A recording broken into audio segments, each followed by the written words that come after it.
கால அவகாசம் எவ்வளவு? திருப்பரங்குன்றத்தை அயோத்தியா மாற்றம் தவறு இல்லை, ராமராஜ்யை நாங்கள் கொண்டு வருவோம் அப்படிங்கிறாரு. வட மாநிலங்கள் வேண்டுமென்றால் அவர்கள் நினைத்த இது போன்ற செயல்கள், இது போன்ற காரியங்கள் ஈடேறலாம். தமிழகத்தை பொறுத்தளவில் நான் பலமுறை சொல்லியதுதான், ஜாதி மத இன மொழிகளுக்கு அப்பாற்பட்டு நடைபெறுகின்ற ஆட்சி மாண்புமிகு தமிழக முதல்வர் தலைமையில் இருக்கின்ற திராவிட மாடல் ஆட்சி.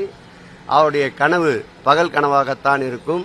இந்த மண் திராவிட மண், ராமானுஜர் வாழ்ந்த மண். ஆகவே இங்கே மத ஒற்றுமை, மத நல்லிணக்கம் பேணி காக்கப்படும். இது போன்ற செயல்களுக்கு நிச்சயம் தமிழக மக்கள் அனுமதிக்க மாட்டார்கள். அனைத்து தரப்பட்ட மக்களும் சகோதரர்களாக சகோதரத்துவத்தோடு வாழ்ந்து கொண்டிருக்கின்ற மண் என்பதை நண்பர் நயினார் நாகேந்திரனுக்கு தெரிவித்துக் கொள்கிறேன். இறை கொள்கை என்பது சமாதானம் தான், சனாதானம் இல்லன்னு சொன்னீங்க.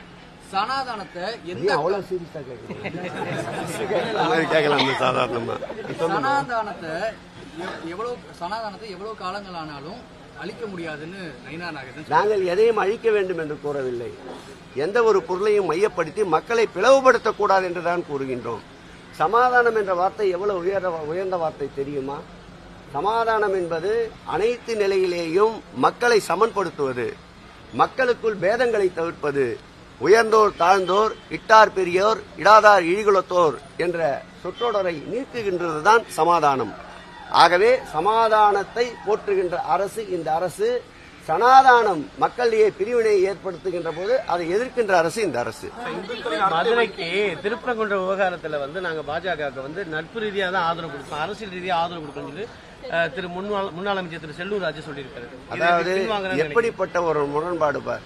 அந்த காலத்தில் சொல்வார்கள் தரை பலிட்டி, தரையிலே அடிக்கின்ற பலிட்டிக்கு பேர் தலை பலிட்டி என்பார்கள், மேலே அடிக்கின்ற பல்ட்டிக்கு மேல் பல்ட்டி என்பார்கள். இவர்கள் அடிக்கின்ற பல்ட்டி ஆகாய பல்ட்டி. முதலிலே அந்த கட்சியினுடைய பொதுச் செயலாளர் என்று சொல்லிக் கொள்பவர் இந்த ஒரு நீதிமன்ற நீதிபதியுடைய தீர்ப்பை அமுல்படுத்த வேண்டும் என்று கூறுகிறார். அடுத்து வருகின்றவர் அன்பிற்கினிய அந்த கட்சியினுடைய ஸ்போக்ஸ் பர்சனாக இருக்கின்ற எங்கள் மாவட்டத்தை சார்ந்த ஒரு முன்னாள் அமைச்சர் அவர்கள். அடுத்து வருகின்றவர் அதில் ஏற்கனவே இருக்கின்ற நீதித்துறை என்ன சொல்லுகிறதோ அதை கையாள வேண்டும், ஒற்றுமையாக இருக்க வேண்டும் என்று சொல்லுகிறார். அடுத்து வருகின்ற அன்பிற்கினிய அருமை அண்ணன் ராஜன் செல்லப்பா அவர்கள் இந்த நிகழ்ச்சியை எதிர்த்து ஒரு விதமான அயோத்தியை போல் கலரம் விளைவிக்கலாம் என்று கருதிய நயினார் நாகேந்திரன் அவர்கள் காவல்துறையின் நடவடிக்கைக்கு உட்பட்ட போது அவரை சந்தித்து ஆதரவு தெரிவிக்கின்றார்.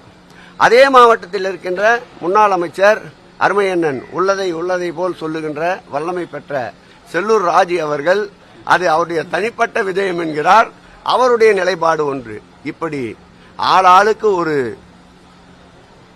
கோணத்தை நோக்கி பயணித்துக் கொண்டிருக்கின்ற அந்த இயக்கம், அந்த இயக்கத்துடைய கொள்கை முழுவதுமாக பாரதிய ஜனதாவிடம் அடிமைப்படுத்தப்பட்டு விட்டது. ஊர் கூடி தேர்தல்தான், வடம் ஒழுங்காக சென்றால்தான் நிலையை அடையும். இன்றைக்கு அதிமுகவுடைய நிலை அப்படி அல்ல. ஆகவே அந்த தேர் 2026ஆம் ஆண்டு நிலை அடையாது என்பது இதுபோன்ற நிகழ்ச்சிகளே சான்று.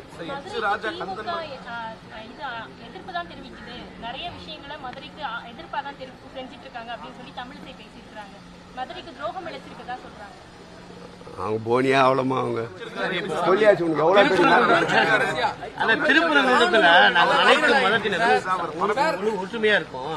திருப்பரங்குன்ற மலையை பொறுத்த வரைக்கும் அனைத்து மதத்திலும் ஒற்றுமை இருக்கும். ஆனா வெளியில இருந்து வரக்கூடிய ஆட்களாலதான் இவ்வளவு பெரிய பிரச்சனை உருவாகும் சொல்லி அங்க இருக்கக்கூடிய மக்கள் சொல்றாங்க. அது நீங்க தந்தி டிவி நான் மறுபடியும் நல்லா பிரசுரிக்கணும். உண்மை தானே. அங்கு பார்த்தால் இந்த பிரச்சனை அவர்கள் கையில் எடுத்த பிறகு கிரிவலம் என்பது அன்று தொட்டு இன்று வரையில் நடந்து கொண்டே இருக்கின்றது. லட்சக்கணக்கான மக்கள் அந்த கிரிவலத்திலே பங்கேற்றிருக்கின்றார்கள்.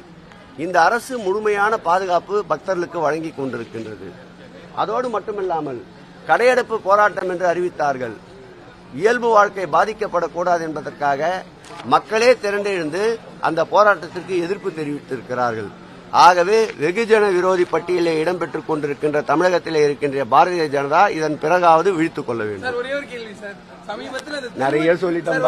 இறுதியான கேள்வி, உறுதியான கேள்வியா இருக்கிறது. சீரியஸா கேட்கல, சீரியஸா தொடர்பான கேட்கல. ஒரு காணொளி ரொம்ப வைரல் ஆயிட்டு இருக்கு இந்த திருவொற்றியூர்ல. அதுல இன்னொரு காணொலி விஐபிகளுக்கு கோயில்கள்ல இன்னொரு காணொலியும் வைரல் ஆச்சு. அதை பத்தியும் பேசுங்க. எல்லாருக்கும் தீப தரிசனம் காட்டினா இல்ல செய்கைகள் எப்பொழுதுமே எப்படி வேண்டுமானாலும் திரித்து கூறப்படலாம். அன்றைய தினம் திருக்கோயிலுக்கு செல்லுகின்ற பொழுது 6 மணிக்குத்தான் அந்த கபாலம் திறந்தார்கள். மக்கள் முன்கூட்டியே கியூ வரிசையில் நின்று கொண்டிருந்தார்கள். நாங்கள் செல்லுகின்ற போது அதிக நேரம் நின்று கொண்டிருக்கிறோம் என்று கூறியவுடன் நான் அருகிலே சென்று கிட்டத்தட்ட 50,000 மக்கள் இன்றைக்கு மாத்திரம் வருகை தந்திருக்கின்றார்கள். ஆகவே சற்று பொறுமையாகத்தான் செல்ல வேண்டிய சூழ்நிலை இருக்கின்றது. உங்களுக்கு வேறு ஏதாவது வகையில் உதவி தேவைப்பட்டால் தண்ணீர் அல்லது வேறு ஏதாவது அதாவது இயற்கை உபாதைகள் கழிப்பதற்கு வேறு ஏதாவது மருத்துவ தேவைப்பட்டால் அல்லது பசி போன்ற மயக்கங்கள் இருந்தால் சொல்லுங்கள், அதற்கு உதவி செய்கிறோம். முடியவில்லை என்றால் வாருங்கள், நான் கூட உடன் அழைத்து செல்கிறேன் என்றுதான் கூறினேன்.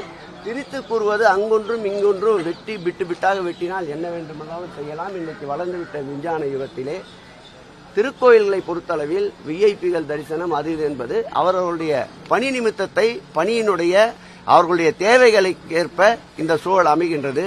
இதை முழுமையாக ஊடகங்கள் தான் நெகட்டிவாக வந்த விஷயத்தை பற்றி பேசுகின்ற போது பாசிட்டிவ் விஷயங்களையும் எடுத்துக்கொள்ள வேண்டும் என்று அன்போடு கேட்டுக்கொள்கிறேன்.